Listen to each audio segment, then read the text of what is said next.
So Mike Hey, Sterling, cheers. How you doing? Cheers. Nice to see you, Keith. Fantastic, better for seeing you, and thank you for having coffee with Keith. And you are one of Wales' foremost singers, and I hear you've been singing from the age of 7. Now, how did that come about? How did you get to sing at the age of 7? What happened? Well, we used to run a pub in Pontedillis, which is, of course, not far from here. And parents, myself, the family, and my sister. Of course, being a pub with a lounge and all the various things at your disposal, my mum said, "Oh, I'm going to sort out the reception." You know, so my sister had a reception there, and we had a guitarist, you know, booked to play some music while we were, you know, sort of enjoying the day. And he shouted out. He said, "Any requests? Any requests?" And I was say 7 at the time. And Elvis had just died, so it was August of '77, and he just died, and I said, it's got to be One by the King. And which song was that? It's Now or Never. There's at that stage that you remember as performers that influenced you? Well, it was, of course, Michael Jackson, Queen. Queen, well, I discovered Queen sort of late 70s, 7 or 8 years old. It's Freddie Mercury. There's a mix there, isn't there? And yet you're known particularly for musical theatre. Yes. So how did that come about, the transition to musical theatre? Well, that was later. For about 3-4 years, I did the various clubs in South Wales from the age of 14. I was a semi-pro, getting as much experience as I could, and then I started sort of supporting acts like Little and Large and Cannon and Ball and all the various Danny LaRue, you know, the list goes on. And I progressed to that, did New Faces. Yes, then I was doing, and then went on from there, and things were going well. I was doing a lot of shows, my own band and things. But I don't know, something as a musician, I feel something wasn't kind of, I don't know, just wasn't right. You know, I enjoyed that, don't get me wrong, but it just something was missing. So I'd see Les Mis in 1988, and Peter Carey happened to be doing Valjean. And it just completely blew me away. And it was that moment I want to do, not just want to be in theatre, I want to be in this show. And it was 88, 91, I opened in London. Wonderful. Of course, you've been in Les Miserables and Phantom of the Opera, but when Phantom isn't being performed, when Les Miserables isn't being performed, what does Mike Sterling like to do to de-stress? He says, right, so nothing to do with the business. Yeah, okay. Well, obviously music. I mean, I'll listen to music just for general, pleasure. Who would you listen to? Who would I listen to? It depends. If it's operatic, it would be obviously Pavarotti, Franco Corelli, Mario del Monaco, you know, some of the great Stuart Burrows, who I love his voice, and quite a few of the big singers. But if it's popular music, it'd be like Bruno Mars, Stevie Wonder, love Stevie Wonder. It'd be Maroon 5, Kings of Leon. But you were saying that you've got some good stories of Phantom of the Opera, things that haven't gone exactly to plan, something to do with certain drink. And sorry, this is just a point. It's not alcohol, my dresser at the time, we had a bit of a rush to get down. I think we had some sort of problem, so we were late. A button had come off or something, so you've got to quickly sew that on. So we're late leaving the dressing room, and in doing that, the bottle had got left behind, my water. And that's always got to be with him, because I'm doing lots of different things, and you know, you get thirsty and dry. Phantom's a big thing. You spend a lot of time, you know, huddled up in weird positions, like in the angel, in the cross, and in wherever you are. You're always behind somewhere, you know, just lurking around a corner, and it can get very dusty and dry in theatre. So you drink a lot of water as a singer anyway. So left that behind. I said, look, I really need some now. He said, well, I haven't got time to get back because we had to go up in the lift and down, I'd be on stage. So I said, run to the bar, I don't know, take somebody's pre-order or something, grab something, but I'm going to die, you know, of thirst. So he went and he grabbed one of these bottles of fizzy water. He came back. It's the only thing I could find.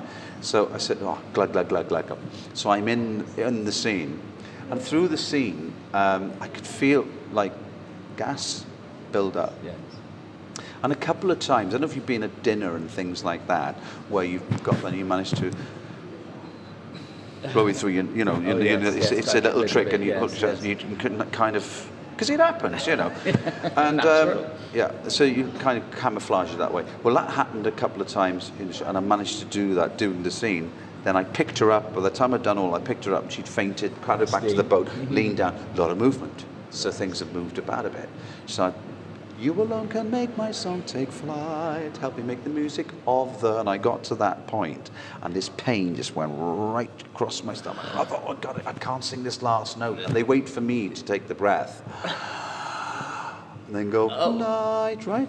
Well, of course, I thought, I'll just have to let go of this, but the mic is up really loud, and as I went to go, just do the breath, this huge, massive, I'm not, you know, a child, and they look shock on a toddler's face if they're in a high chair or something like that, and they do one of these ouches like a builder, you know, like, blah.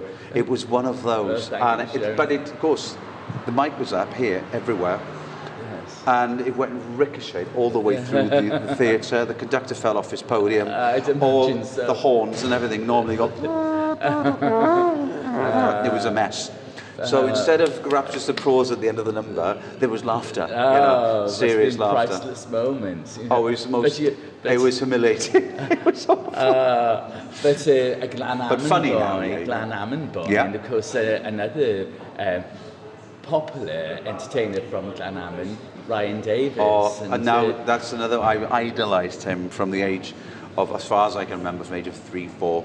My dad was a miner, a coal miner, and every year there was a big trip that would go from all the different mines, and because all the miners and all their families would get together on a big coach, lots of coaches, stop up, and we'd all go down to see the panto, and we'd see Ryan every year, and I loved his singing. I thought he was hilarious, you know. But that's you see with Ryan. Don't forget, I was 5, 6 years old when I discovered it. 4, 5, 6 years old. But I could really relate. He could relate to someone that was that age, you know, from like sort of 3, 4, 5, 6 up to 90. Yes, you know, incredible. And I would laugh more than I'd ever laugh at anybody. Yes. And then it just, I mean, yeah, it was a big loss that at 40 years old, 1977. He died the same year as Elvis. Devastating for you. So two of my big, you know, idols, Elvis Presley, Ryan Davis, both in the same year. As a 7-year-old, I found that, it was devastated. Yeah. You went on, you've performed all around the world. Now, tell us some countries where you've performed. Recently, I've just come back from Asia. Been to Singapore. We did a couple of weeks in Singapore. Went to also Indonesia, Jakarta, and Kuala Lumpur. And that was singing Phantom and Lima That was, it's a show called Stars of the West End, and it was 4 of us. So, so that was great. And lots of different variety of music. And you've worked with many notables like Shirley Bassey, Barry Manilow, Eric Clapton. How did that come about? That came about at the Albert Hall, and it was a show called, it was the Prince's Business Trust. It was a night of 100 stars, and I'd done a couple of those royal, you know, Prince Charles was there. So I did one of the first they did, and then I did that one, which was like at the Albert Hall. So doing this one, and I turned up, and I had to sit through everybody because I was on last. I was doing Sullivan's Lost Chord, which was the big finale. And in the chorus behind me, you never guess who's in the Alfie Boe. Oh, wow. Was in the, and anyway, so it's a bizarre experience, sitting there. Well, the first thing, arriving at the theatre, looking for the dressing room, looking for the name, you know, and I said, oh yeah, I'm here. I saw the name, but I didn't focus on any of the names. And I walked in, and there's a paper in front. There's a guy there, this old Steve was a paper. I said, am I in here? You know, you kind of ask silly questions. Just seen your name on the door. He said, yeah, I think we all are. Eric Clapton. Oh my gosh. And I'm sort of putting down my makeup. You know, and then Stephen Fry walked in the dressing room. Then Nigel Hawthorne. you know, when we yes, have Minister, yes, all of that. course. And I do not believe it, you know, Victor yes, Mill, you know, yes. and Richard Wilson. Of course. And then Cannonball walked in, Oh, you know, so we were all everyone, sharing you this all dressing got room, together. fun dressing room. Yeah. And then I was sitting in the auditorium, and so I thought I'll sit there, but I enjoyed it. And then suddenly, it's this lady come onto the stage, head scarf and things like that, you know, and just looking around. And I was about to tell her, excuse me, love, I think you've got lost. This is the stage of the Albert Hall. I think you. Yeah, are you all right, lad? Anyway, so as she went to the mic, and then I thought, something's weird. This is. And then the orchestra were there, ready to strike up, and she went, "There's no time for us. It's all decided for Shirley Bassey." Wow. You've worked with the best and you've travelled around the world, but what I particularly like is that you come back to South Wales to entertain us. So, Mike Sterling, I love it. Thank you very much. Thank Cheers. You so I mean, much it's for sharing coffee with me. nothing like coming back home. You know, Iechyd da. Iechyd da.